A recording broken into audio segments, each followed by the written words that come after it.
As a student of history, film, and digital media, there was perhaps no better place to study than Paris, France.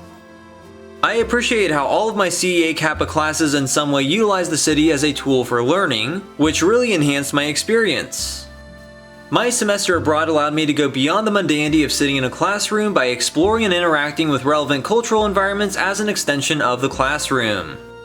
I firmly believe in the power of places, and that being in the physical space where some historical event you are studying occurred, or seeing a famous work of art in person instead of on a screen has a vital effect on learning.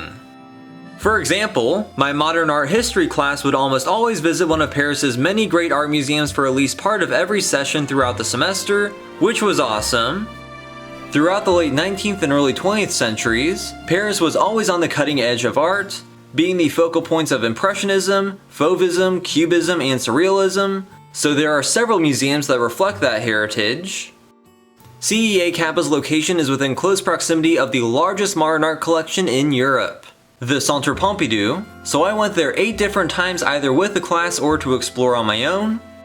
We also visited the Musée d'Orsay, which holds up as my favorite Parisian museum, being home to arguably the world's most impressive Impressionist collection.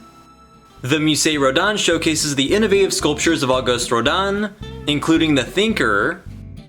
Additionally, we visited the Musée du Quai Branly, which displays an important collection of non-Western artwork. Another favorite course was the History of Paris, an architectural perspective. This class focused on the fascinating architectural and urban development of the city, and it was complemented with several walking tours and visitations of landmarks such as the Pantheon, and the Opera Garnier with its iconic Belle Époque staircase. The class did focus on more modern developments in the ever-changing city, such as visiting places like La Défense, Europe's largest business district, as well as other interesting locales around Paris that most visitors will completely overlook. Of course, there are many grand Gothic churches scattered around Paris, but I appreciate how this course was varied and went way beyond those. You could even visit the city's sewer museum to learn about and see the revolutionary sewer system. And there's nothing like going through the catacombs, which had an immense role in the city's development. I was also in a photography class, which did sometimes involve group shoots in picturesque neighborhoods such as Le Marais. But during my whole time in Paris, I was constantly out and about looking for interesting shots, and the city offers an endless array of photogenic opportunities. I learned about different styles of photography and technical aspects of cameras. I do think I have a better eye for it now. Even my intercultural communication class engaged in some cultural activities, including a private tasting at an authentic French patisserie.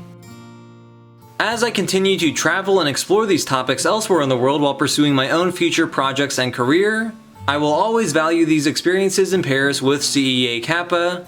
I know that the site visits and emphasis on in-the-field learning was key to my educational experience abroad.